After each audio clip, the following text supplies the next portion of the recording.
A very good afternoon, dear students. So this is the last act we are reading, and we are almost at the words. Some few hundred lines are remaining.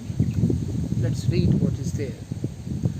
So these three men of sin, this Caliban, Stefano, Trinculo, and all the people, they are by and by they are coming towards Prospero's heart.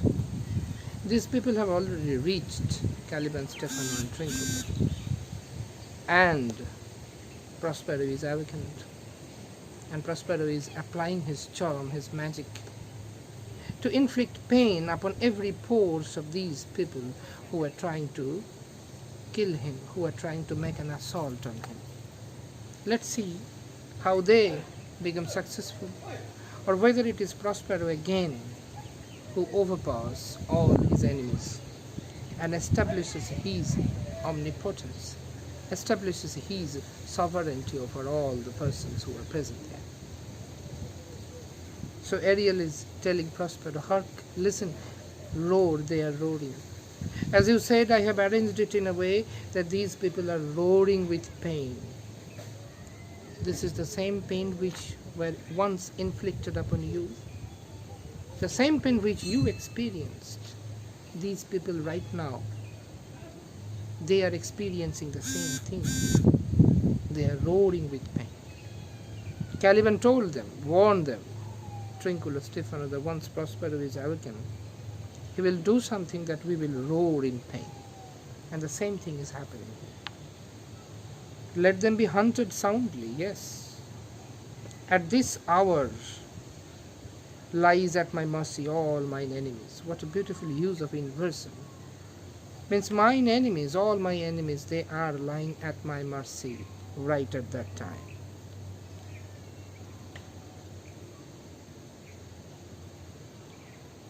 Shortly shall all my labors end, and thou shalt have the air at freedom. For a little follow and do me service. So now, Ariel, your hour of freedom is near. You are about to be given freedom, liberty. You are about to be relieved from my service. But before that, there are a few other things that where I need your help. So you stay with me. Enter Prospero in his magic robes, and Ariel, now they are visible. Now Prospero is telling, now does my project gather to a head. Gather to a head, so that it turns into a philosopher's stone. This process is Prospero describing to be the preparation of alchemy.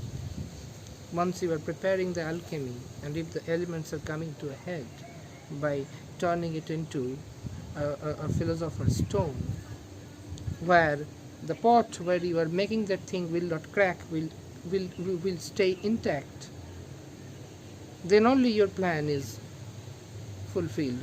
All your plans, the thing you tried to do, is now coming to a head, means coming to a sense.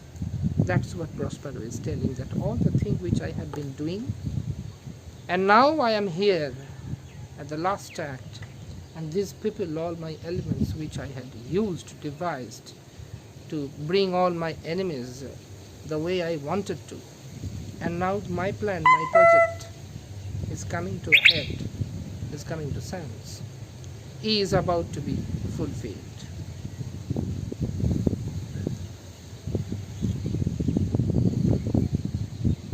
My charms crack not, my spirits obey, and time goes upright with his carriage. Carriage means a burden. How's the day? On the 6th hour, how is the day means what is the time of the day? So now it is 6. At which time, my lord, you said our work should cease. I did say so when first I raised the tempest. Say, my spirit, how fares the king and his followers? What are they doing, kings and their followers? And these people are also slaves. What are they doing? Confined together in the same fashion as you gave in church. The way you instructed, it is the same way they are confined. Just as you left them. All prisoners, sir, in the line groove which weather fence your cell, means here line groups of lime or linden trees, and here the weather fence which is written there, which means the difference from the weather, these line groups where which is there exactly beside your cell, there they are living, they are confined, they cannot budge till you release. Unless you release them, they cannot say a single word. The king, his brother, and yours abide all three distracted, and the remainder mourning over them. Yes, all the people are distracted, they are displaced, and exactly they are placed in a way in the position where Prospero wanted them to be. Now all these people, they are lamenting over the death of the others, without knowing the fact that the person over whom they are lamenting, actually they are alive and kicking. So their lamentation, it is their feelings. They are feeling that we have lost everything. That was the sense of loss, pain of loss, which Prospero felt when he was banished from his dear Milan. That is what Prospero wants to make them experience, that how it looks, how it feels when you lose something, especially that you regards, that you value most in your life. That was my Milan, my practice, my study with magic. All these things were snatched from me when I was banished from Milan wrongfully. I was dethroned illegally. I was hounded. I was haunted at. Now same feeling of loss, alienation, being hunted, pain, disillusion, all these things which Prospero had gone through, now Prospero is creating with the power of his magic. He is creating such an illusion where all these people are feeling, they are assuming that we have lost the dear and near ones, and we are in the thorns of acute grief, and we are bleeding. That is the sense Prospero wanted to have them experienced, so that they can feel how Prospero felt when he was at their position. So now every single character, they are coming to the same page. And let's see how they do it.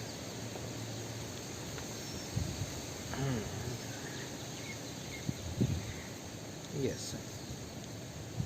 So distracted, and the remainder mourning over them, brimful of sorrow and dismay, but chiefly him that you termed, sir, the good old Lord Gonzalo.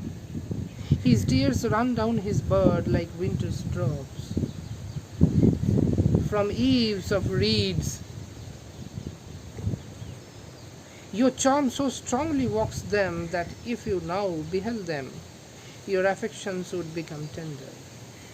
The way they are suffering, and if you break the charm, and if you look at them right now, there will be affection that will ooze out from your heart. That's what he is telling, Ariel is telling.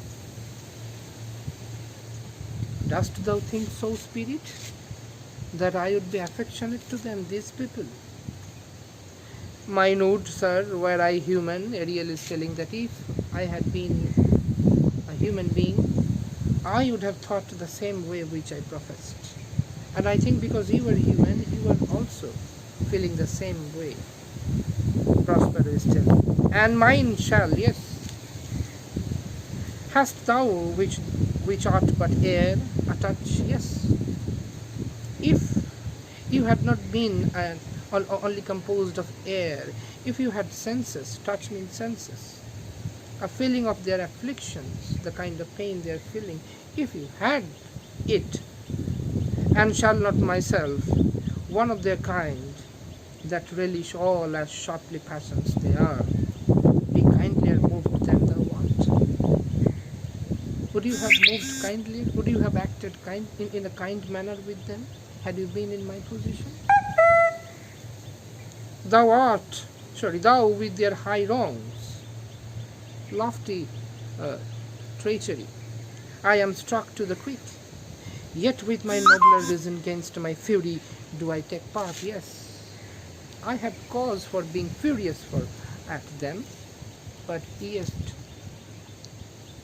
still it is my nobility, because I am a noble person. It is my conscience that is very much present inside me. It is my conscience that is deterring me from inflicting more pain which any person, if that person had been on my position or in my position, would have done. My conscience is preventing me from doing all those things which I should have done. Because these people, they cheated me from every single thing, and everything was done illegally. Had you been in my position, you would not have shown mercy to them, which I am going to show. Believe it, Ariel.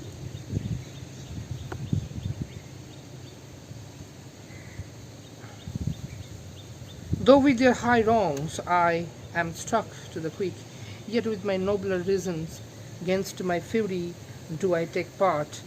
The rarer action is in virtue than in vengeance. Yes, and what is that nobility, that noble action which Prospero is going to exercise instead of taking revenge? That is in virtue than in vengeance. Yes, that is compassion and forgiveness, which is more virtuous than that of vengeance. That's what Prospero is trying to show.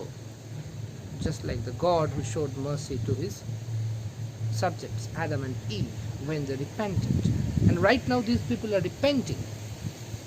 And because they are repenting, Prospero is telling right now they can understand what I had to go through. And it is because now they are repenting, I will show my mercy, which is a rare virtue than that of vengeance to them.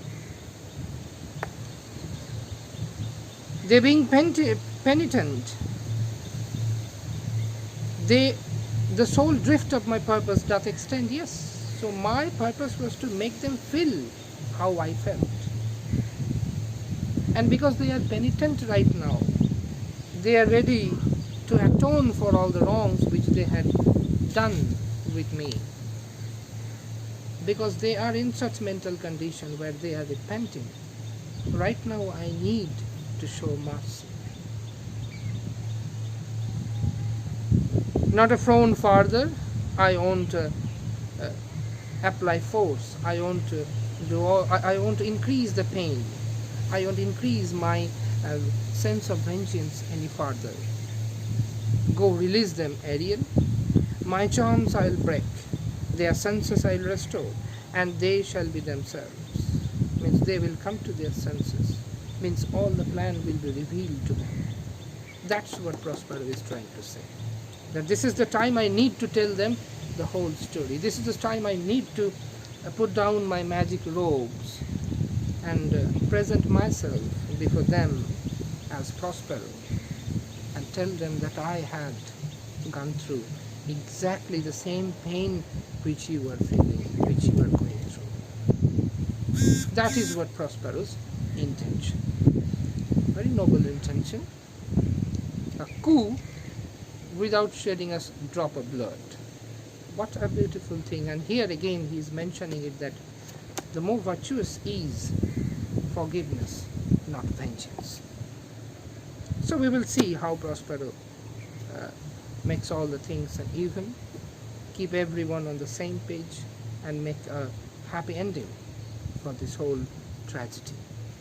Because of that ending, this seemingly tragic events are coming to a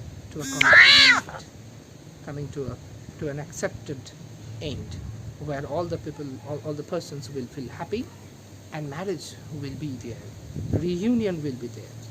So those people who were distracted, who were alienated by Prospero, by and by they are coming to a head. They are coming to a reunion to make the thing even and acceptable for every single person, every single characters who are there present in the drama. That's why this is a tragedy, a comedy at the end, though there are numerous tragic events that follow it. Thank you very much, students. We will meet again.